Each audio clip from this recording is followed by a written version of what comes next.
Mastering a handstand position is not an easy thing, but after you're able to hold some seconds of freestanding, you may think, well, what's next? What should I do? Well, the tuck and the straddle handstand are two basic handstand shapes you want to learn if you want to increase your handstand control.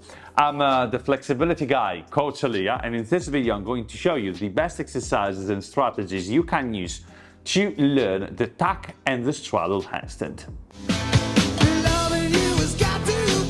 The flexibility guy, Coach Elia. Alright guys, so first things first. The tuck and the straddle are two handstand shapes. In a tuck, you do want to bend your knees and bring the knees in line with your hips. In a straddle, you want to open your legs apart, keeping them straight. These two handstand shapes may be harder or easier than a handstand itself, and this depends on how you feel them, but generally speaking, they are harder because they move your body center in front of your body a little bit, so your legs press down your trunk. If you're not flexible enough, this means that since the legs are pressing down, your shoulders are going to be pressed forward. So you have to resist that pressure by opening the shoulders, which means by leaving the shoulders on top of your hands at all times. And this requires flexibility and a little bit of strength.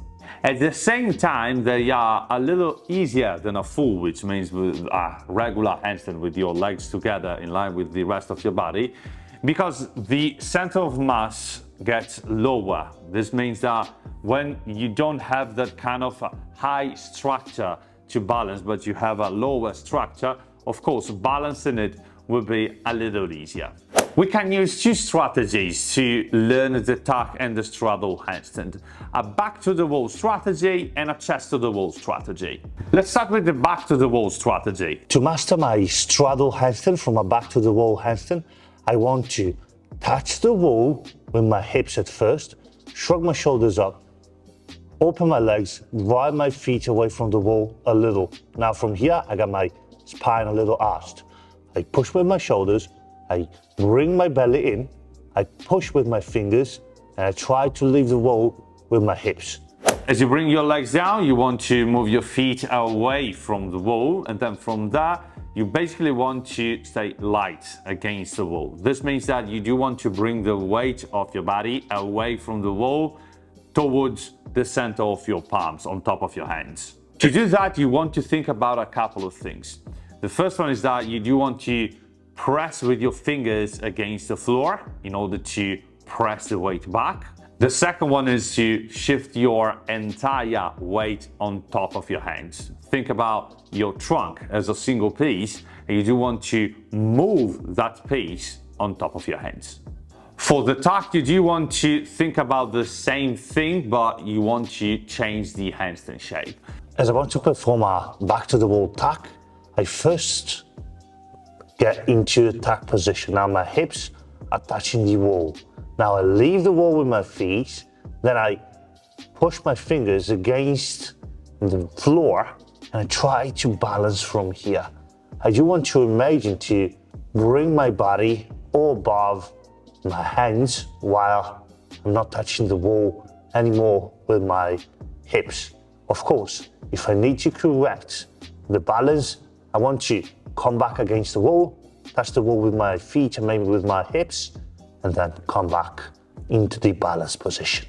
If your shoulders collapse toward the wall, this may mean that you don't have the flexibility to perform the tuck or the straddle positions yet, and in this case, what I can suggest to you is working on your lower body flexibility and upper body flexibility more.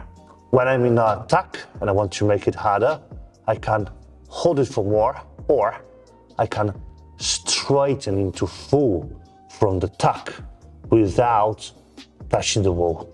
This is going to increase my balance there. In both cases, throughout the transition, the first few times you're gonna touch the wall, that's completely normal, but with time, try to bring your legs in full without touching the wall. The second strategy you want to use to learn the tuck or a straddle handstand is the chest to the wall strategy. Start chest to the wall, not too close to the wall. Widen your legs apart. Now bring your hips on top of your hands and your trunk perpendicular to the floor. From here, light against the wall. I try to leave the wall with both of my feet back into the balance position. If I miss the balance, if I lose the balance, I squeeze my fingers against the floor, come back against the wall with my feet, get again perpendicular to the floor with my body, and then try to catch the balance from there again. In a tuck, you do want to bend your knees, get perpendicular to the floor with your trunk, and then leave the wall with 1 foot per time. Now you want to get light against the wall, press with the base of your palm against the floor, and slowly leave the wall with that foot. This way, you're going to balance your tuck position. If you want to increase your handstand control here, you can hold your straddle or tuck handstand for more and more seconds, going for example for 10, 20 and 30 seconds, or you can bring your legs back in full. In a tuck by extending both of your legs, in a straddle by closing your legs.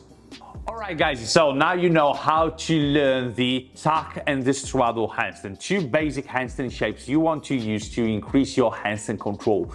Remember that if you enjoyed this video, you can leave a thumb up, and if you have any questions for me, you can leave a comment down below. I'm gonna be more than happy to have a chat with you. I do read all the comments. Last but not least, remember that if you want to increase your handstand control, you can get a personalized program with me. We're gonna jump on a free call and we're gonna discuss your goals, and I'm gonna create a personalized program for you. To do that, you may want to check the link in the description down below. With that said, thank you so much for staying with me. Have a nice handstand and see you in the next video. Bye. Hey, if you want to learn your freestanding handstand with the correct technique, you should check out this book, Balance Your Handstand, with all the exercises you need to get there. Check it out on Amazon right now.